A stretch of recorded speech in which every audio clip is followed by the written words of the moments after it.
Honorable Rasamanikam, yes. I think I am allowed to make a couple of clarifications on this matter because this is in response to a question that I raised under the Prime Minister's questions. So if you'd allow me, thank you, Honorable Prime Minister, for your response on this matter.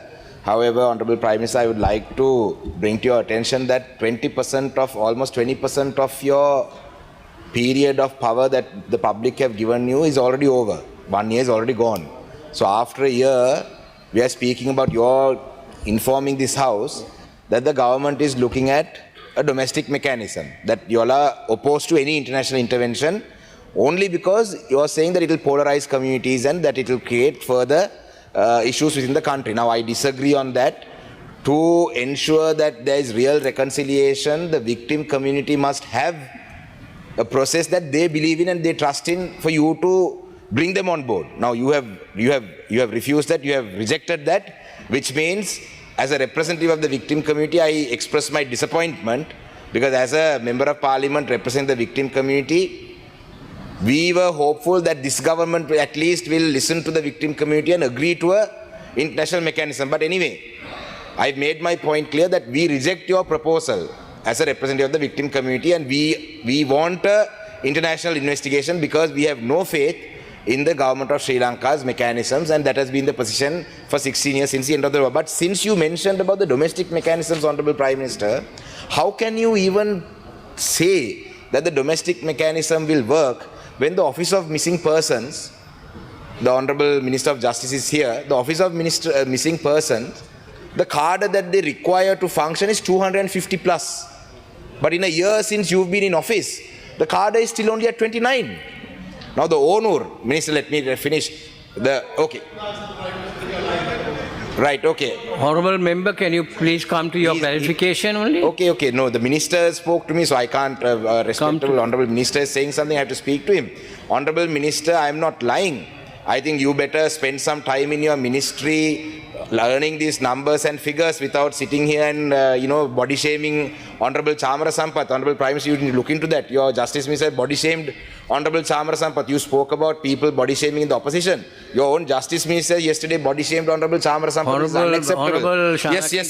Yes, Deputy Speaker. Now the Onur, out of 59, there are only 13 staff members. Now, Honorable Prime Minister, the government is saying domestic mechanism.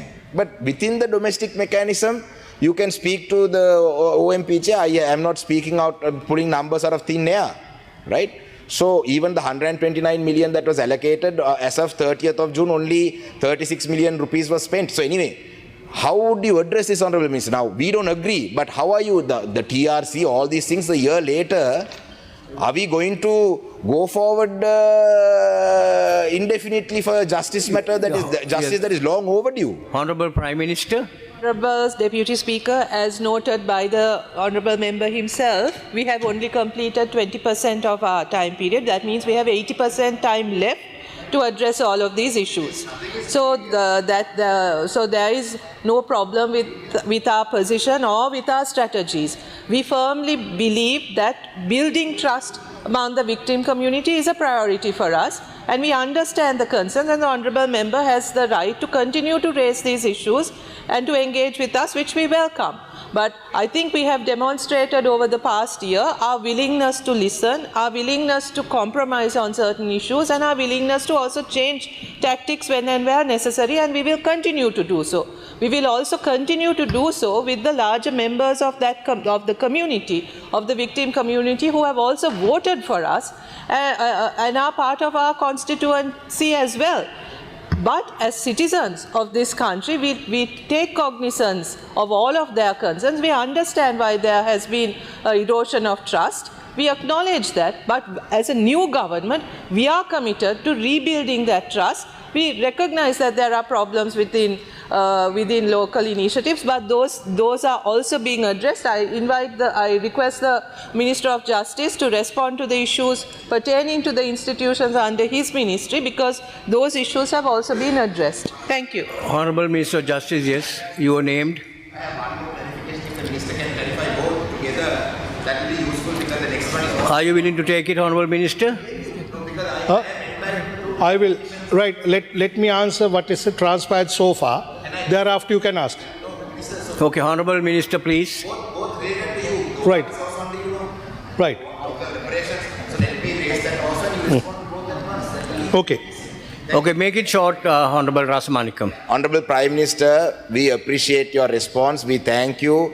We appreciate the work that this government is doing. We support you. We want to work with you. We want to help you. But we are worried that 20% of the time already lapsing, another 20% goes, another 20% goes, then the government staff will also start working accordingly. So we respect you.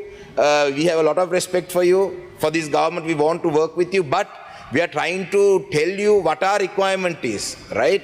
Now, with the Office of Reparations also, Honorable Prime Minister, we have concerns. Even though as a representative of the victim community, the Tamil mothers have mostly rejected the Office of Reparations and said Honorable that they don't want... Rasamanikam, you wanted to pose a question to our Honorable Minister of Well, Justice. my question is to the Honorable Prime Minister. If she wants to delegate it to the Yes. Minister in charge, that's up to her. I didn't come to question the Honorable Justice Minister today. So, Honorable Prime Minister, the Office of Reparations also, in 2019, there was an agreement to pay the victims 200,000 rupees as a temporary allowance. Only 60 million or something was paid at the time, 153 families.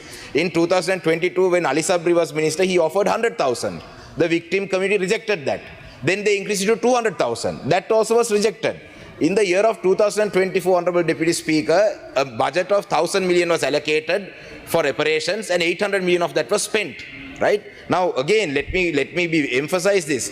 The Tamil mothers have rejected this. I'm not saying this is their request, but still, since you are offering this as a domestic solution, which is my concern. Now, in the budget for 2025, 1,000 million was allocated. But as far as I am aware, not a single cent of that has been paid this year. Now, this is the information that I have. I am not the government, right?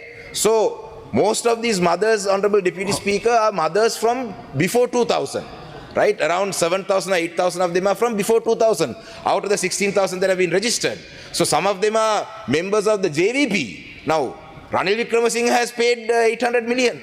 Honorable right? Rasamanikam, Right? can you come to your clarification, please? Now, my question, Honorable Yes, Prime Minister, is on this background, you are a member of the Constitutional Council as well. Right?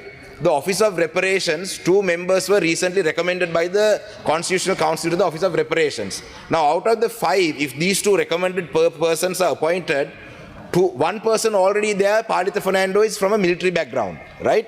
And the 2 persons that you have recommended, the Constitutional Council, Joseph Terence Jnanam Samsundaram, right? He is a retired military officer.